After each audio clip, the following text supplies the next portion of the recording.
and pick up your copy of The Senior's Voice at most any business up and down the 200 corridor. Now read Ocala Downtown newspaper online. Ocala's information station, 1370 WOCA. Ocala.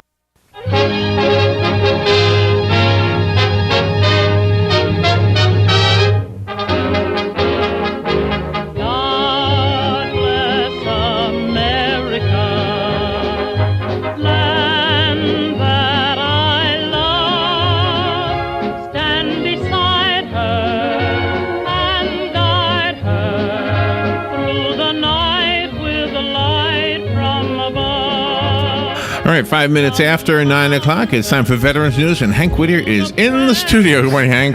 What do you laugh when you say that every week? You're looking at me funny. I know. Well, I just look funny at everybody. It's not exclusive to you, Larry.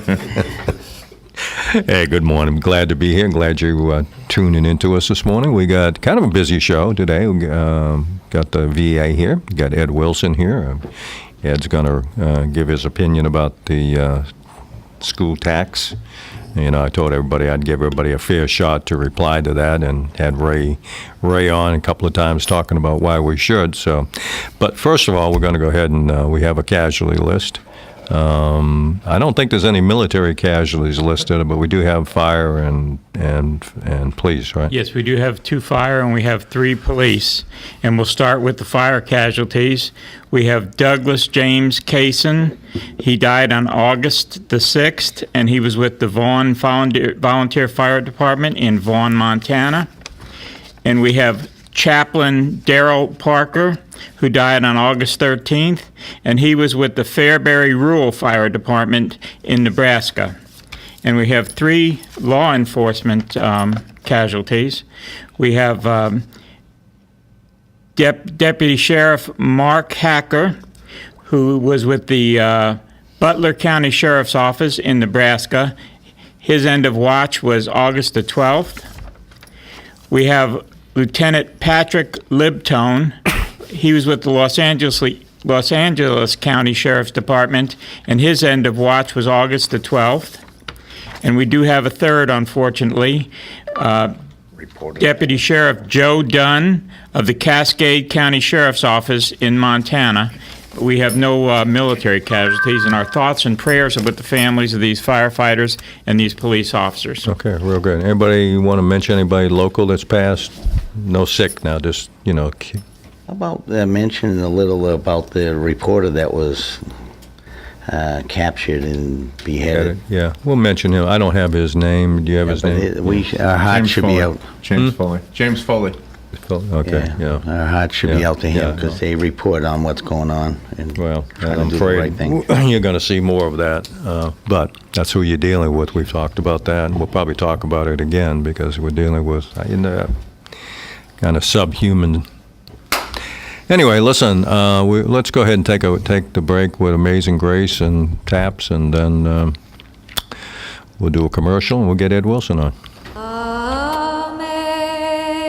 Amazing grace, how sweet the sound that saved a wretch like me. I once was lost, but now I'm found. Was blind, but now I see.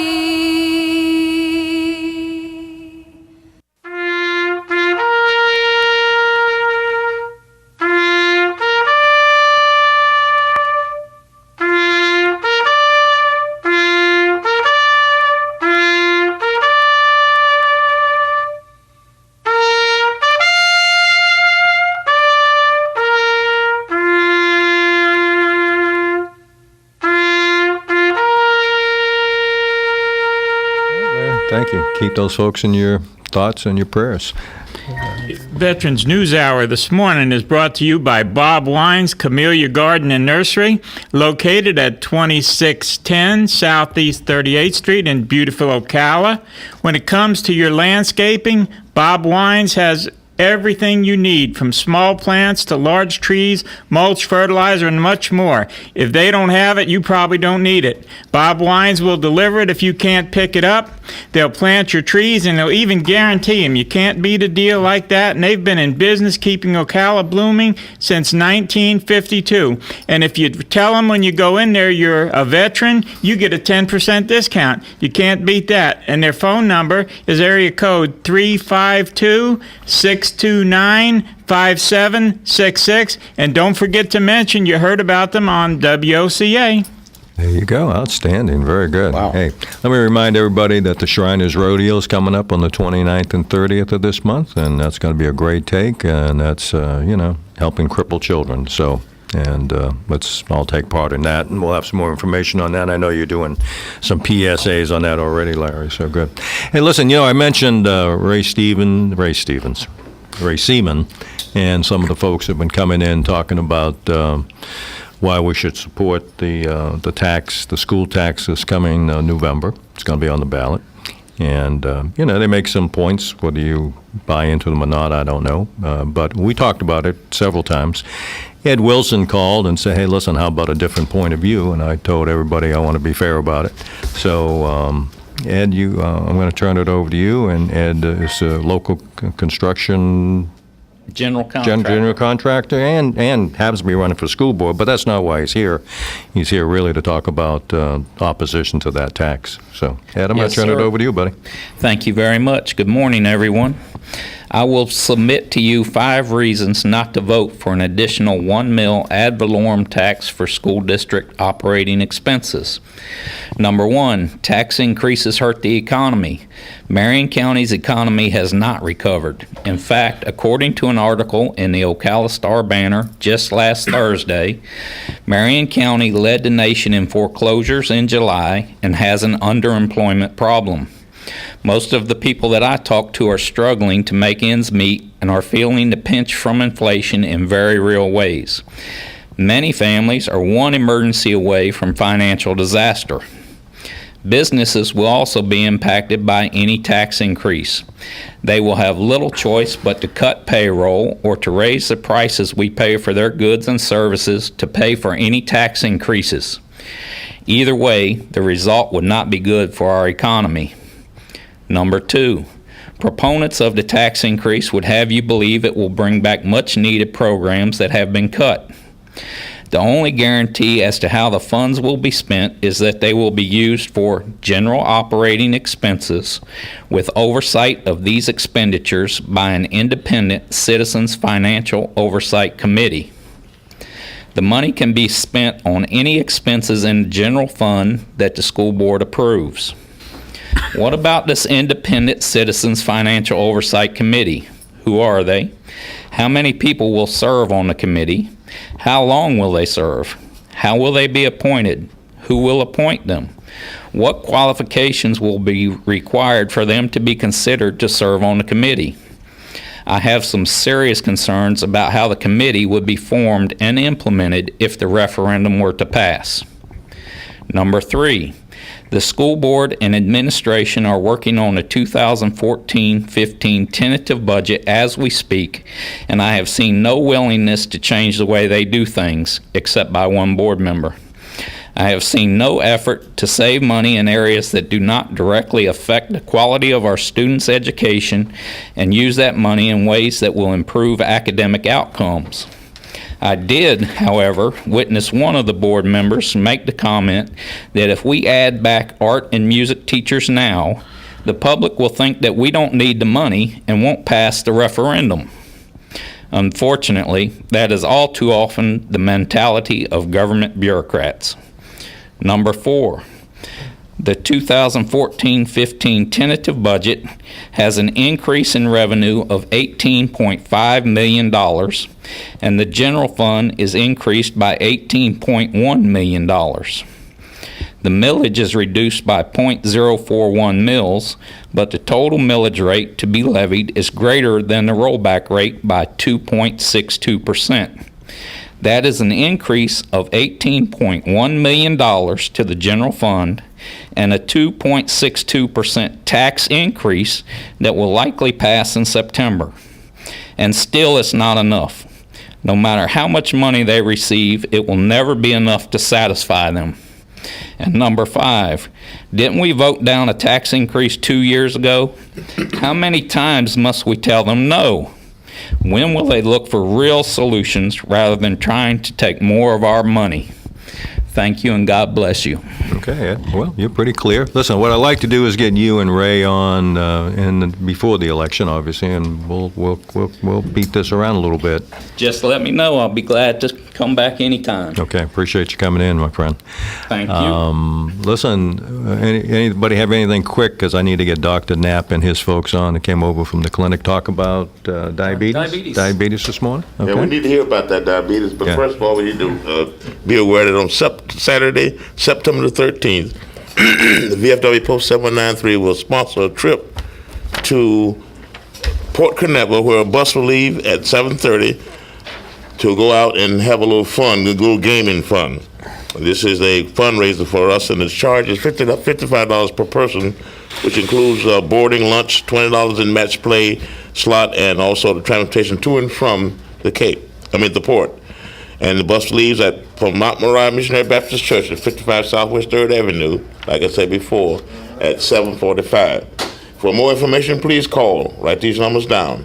Ron Reese, 352-281-2685, or Wilbur Julius, 352-288-9344, or call Mrs. Lizzie Lennon, 352-351-3599. Remember, it's a fundraiser for the VFW Post 793, and we're trying to raise money so that we can complete our community center / post home. Outstanding. Very good. Hey, listen, we did ask the folks from the VA to come on this morning and talk about diabetes, and Dr. Knapp is here, and Sylvia and Cece are here, and they're good staff members over there at the local clinic, and Sylvia is a nutritionist, and Cece is the nurse supervisor, or what I'm not sure your right title. The chief, he told me. Head chief. The head, in charge of everything. Yes. All right.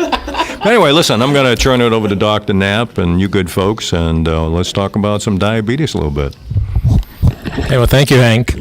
Diabetes is a pretty common problem in our clinic, and we've talked about it on the radio before, but we have outstanding services for our diabetics at the VA clinic.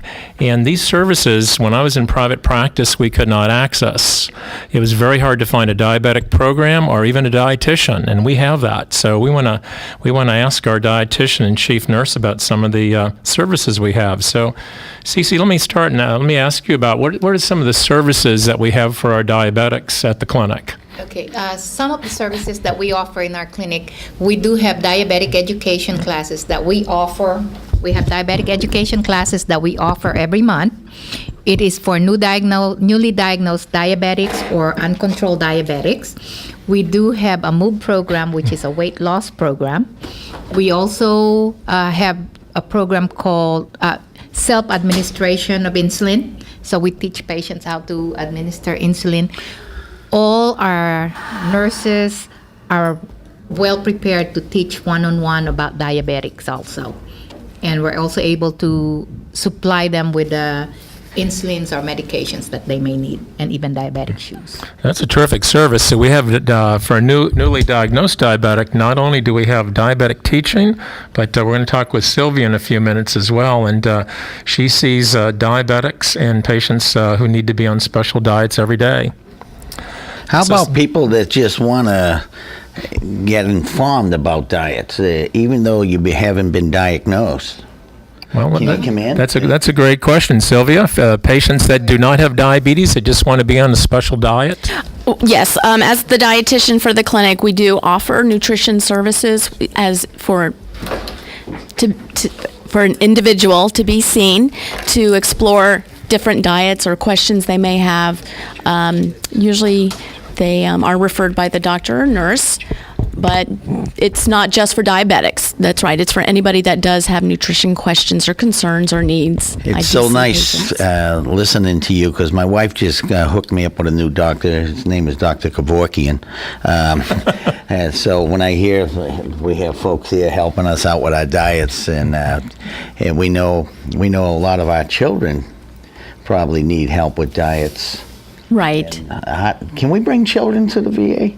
And no, we can't. Not at this time. No, sorry. But Don, when our veterans come to see our dietitian, we encourage them to bring their wife, because most of the time the wife is the cook at home. Right. Exactly. Good point. Good. Yes, that is correct. Yes, we do encourage spouses or significant others, anybody involved in cooking or grocery shopping in the household. Yes. Well, that's good. I think that's good advice. And, I look around.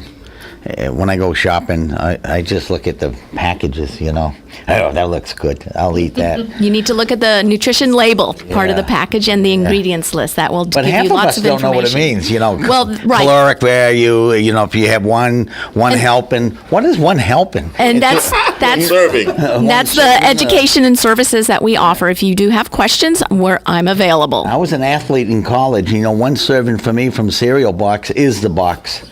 Like you said, when you were active in college, you needed all those calories. Yeah. But as we age, our calorie needs do usually drop. Because I don't want to get like Hank Whittier.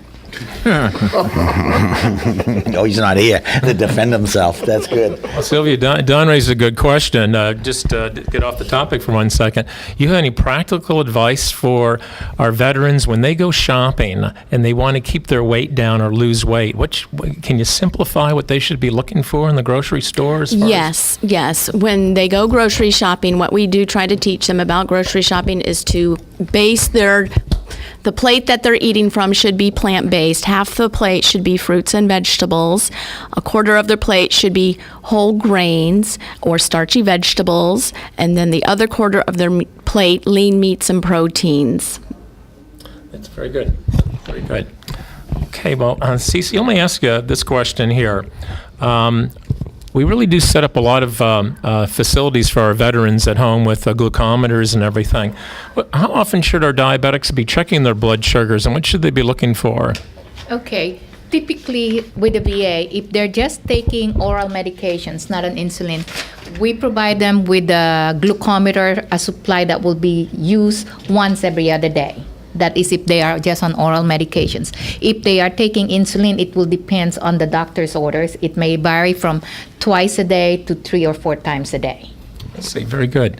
I think many veterans don't realize that one of the services on top of everything we're talking about is an email service. So you can get registered at the clinic and email your doctor. And you can email your doctor blood sugars and everything. And Cece is my nurse at the clinic, so what experience do we have with our veterans emailing their blood sugar, Cece? Well, we have our veterans, they have to use the My Healthy Vet. It's a secure message, so it's not the regular email. So for them to be able to do that, they have to register on My Healthy Vet, which is www.myhealth.va.gov, and we can give them more instructions for that. We do have patients that do send us their blood sugar readings, and based on that, we can address if they have to do any changes in their medications or not. It eliminates the telephone call. Yeah, obviously it's a behavior modification for folks you're trying to instill. So what we're trying to do is we got a lot of activities, organizations out there, the VFWs, the DAVs, the Marine Corps League. They all have fish fries and, all the different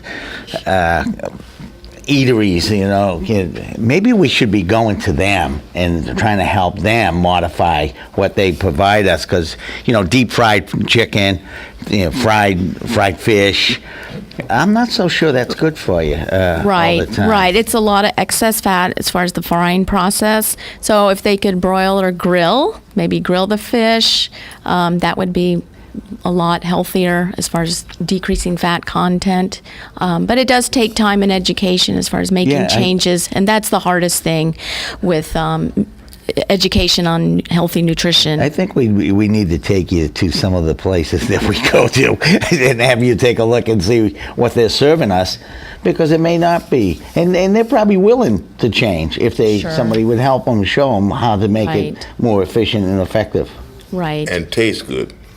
And it can still taste good. That's right. We'll throw a little sugar on it for you. With some from herbs and spices and onion and garlic in there, some real fresh veggies for flavor. Yeah, sure. I'm available. Send them my way. That's okay? a great, thank you. Sure, I'd be. And we're actually, we do have a program from the VA clinic at least once a week, 52 weeks in a row in the community someplace. For example, we're putting on dinner on Monday. We have another, we're talking on Tuesday to another support group. So we're trying to get the message out. And Sylvia, we've used Sylvia, we've overburdened her with all kinds of classes and going out in the community. So she's really been active, but it's hard to be active in every single place. So we're trying our best, but you're exactly right. Yeah, I mean, that's a good program. I like that. I just wasn't aware of it, you see, because now I'll try to influence some of these folks that do that. Yeah, we have about 50 veterans organization in the community, and we try to get out and interact with most of them every year. I think Steve had a question on diabetic complications, and we're going to have him address Cece, and he'll ask a question about complications. Steve? Yeah, I was just wondering what someone like if there's many complications, I was in the past 2 or 3 weeks my sister's been in the hospital twice for kidney infections. That's why I was wondering if stuff like that is common with diabetics, because my sister, she has type 1, the juvenile. Whenever she was pregnant, she was up in the hospital for a month before the doctors had to do a C-section to take the baby a month early, because there was no way they were able to actually control her sugar level. Cece, can you tell us a little bit about complications of diabetes? Yes, where some of the most common complications of diabetes is hypertension, heart disease, and neuropathy, kidney failure. Those are some of the complications of diabetes. And the only way we can prevent them or push them away from occurring is really good control of the blood sugar. And whenever we get sick, that produces stress on our body, and whenever our body is in stress, it affects our sugar levels. It usually brings our sugar level up. So on those times, like people, if they're going to go to surgery, even before surgery, most hospitals has a protocol of starting them on an insulin drip to help control their blood sugar before that stress is produced. Okay. I really hope your sister gets better, Steve. Yeah. Same here. It's difficult when you're a type 1 diabetic. And she has a 2-year-old kid. Well, I think we have one more minute, so let me brag on Sylvia, and she does some wonderful programs. Can you tell us about your cooking classes at the VA? Yes, I'd be happy to. I do cooking classes for healthy eating for any veteran enrolled in our VA. And I offer it on Tuesdays and Thursday mornings from 9 to 11. And again, it's for any veteran interested in cooking healthier. I do get a lot of diabetics and vets that are trying to lose weight in my class. We do cook usually a full meal. So if they sign up for the classes, they're usually going to get fed a full healthy meal. Well, Got to get you there. I'm sorry. So it, of course, we're going to be eating healthy. They do have to remember that and be able to help me prepare the meal. And that they can bring their wives. Mm-hmm. Yes, they may. Good advice. Yes. You know, as I stepped down the room when you were talking about eating healthy and all that. You ate the donut. Yeah, we noted that. Had a donut break. Hey, Joe did ask me for you guys, though, not to pull on the mic, so in case I forget to tell you. Okay. Anyway, listen, appreciate you guys coming in. We're going to be doing some hour shows in the fall, and some of them are going to be centered around medical information, so appreciate it. And don't forget Bob Wine's Nursery, and get that 10% off of being a veteran. If you got to tell them you heard it on WOCA. And Larry, thank you. Appreciate it. And folks, as I tell you every week, thank you for your service, and always God bless America, folks. Thank you. God bless America, my home sweet home. God bless America, land that I love. Stand beside her and guide her through the night with a light from above. From the mountain. Fox News Radio, I'm Karen McHugh. There are